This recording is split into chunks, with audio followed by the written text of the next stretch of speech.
কাছে এসে বলছিলাম, মা আমি আসছি। মা দেখলো ক্যামেরা অন, মা এদিকে মুখটা লুকাচ্ছে। মা বলছে, পাড়ার লোক কি বলবে, গ্রামের লোক কি বলবে, কেউ যদি দেখে। हाथों की लकीरें बदल जाएंगी, गम की ये जंजीरें पिघल जाएंगी। हो खुदा। আসছিল আমার ভিডিওর ফার্স্ট ডে। ক্যামেরা কী করে ধরবো, ক্যামেরার সামনে আসতে অনেকটা লজ্জা করছিল। আজ যাচ্ছিলাম আমি ক্লাসে, কারণ দাদা দিদিদের ছিল ফেয়ারওয়েল আর ছিল সরস্বতী পুজোর সাথে, বলতে পারো দুটো একসঙ্গে করা হয়েছিল। এইদিকে দেখো আমি মায়ের কাছে এসে বলছিলাম, মা আমি আসছি। মা দেখলো ক্যামেরা অন, মা এদিকে মুখটা লুকাচ্ছে।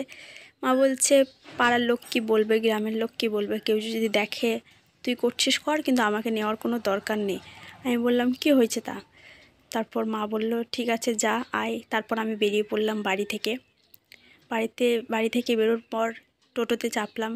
টোটোতে চাপার পর সেখান থেকে চলে আসলাম বাস স্ট্যান্ডে, এবং বাস স্ট্যান্ডে এসে বাসের জন্য অপেক্ষা করছিলাম। ওখানে একটা বোন ছিল, ওকে ধরিয়ে দিয়েছিলাম আমি ক্যামেরাটা, যে একবার একটু ভিডিও করে দে। তারপর আমি বাসটা চলে এসেছিলো, ভিডিও নিতে পারিনি কারণ প্রচণ্ড ভিড় ছিল ওখানে। ভিড়ের আর লজ্জাও করছিল, যেহেতু ফার্স্ট ভিডিও। বাস থেকে নেমে আমি বুনির সাথে গল্প করতে করতে আসছি, যে বুনি ভিডিও বানাবো, কোনো অসুবিধা নেই তো? ফার্স্ট বললো না নেই। তারপর যেই দেখেছে ক্যামেরা অন, অমনি মুখটা লুকাতে শুরু করে দিয়েছে। তারপর আমি ওকে বললাম যে, কেন মুখ লুকাচ্ছিস কেন? বললো, না তুমি বানাও, আমরা সাপোর্ট করব, ঠিক আছে, কিন্তু আমার লজ্জা করছে ক্যামেরার সামনে আসতে। তারপরে এদিকে দেখো আমি একটু ঘুরে ঘাড়ে ক্লাসগুলো দেখছিলাম কেমন সাজিয়েছে, খুবই সুন্দর সাজিয়েছে। তারপর দাদা দিদিরা একে একে তাদের মনের কথাগুলো বলছিল এবং কান্না করে ফেলছিল, কারণ একটা জায়গাতে অনেক দিন কাটানোর পর তুমি বুঝতে পারছো সেখানে একটা ইমোশনাল কাজ করতেই থাকে। তারপর সব কিছু কমপ্লিট হয়ে যাওয়ার পর এইদিকে তো বুনি তো মুখ লুকিয়ে যাচ্ছে। সব কিছু কমপ্লিট হয়ে যাওয়ার পর আমরা দুজন মিলে ক্লাস থেকে বেরিয়ে পড়ি। দাঁড়িয়ে থাকতে থাকতে দেখলাম বিএসএফ। সত্যি বলছি, আখের রস খেতে খেতে আমি যখন বিএসএফদেরকে দেখছিলাম আর একটা কথাই ভাবছিলাম, এদেরকে দেখলে আমার একটা ভিতর থেকে আলাদা রকম একটা অনুভূতি কাজ করে, যেটা আমি বলেও বোঝাতে পারবো না। তো গাড়ি গেলে বা রাস্তার দিকে যে যাক না কেন, আমি তাকে তাকে শুধু দেখতে থাকি, যে এতটা ভালো লাগে আমার।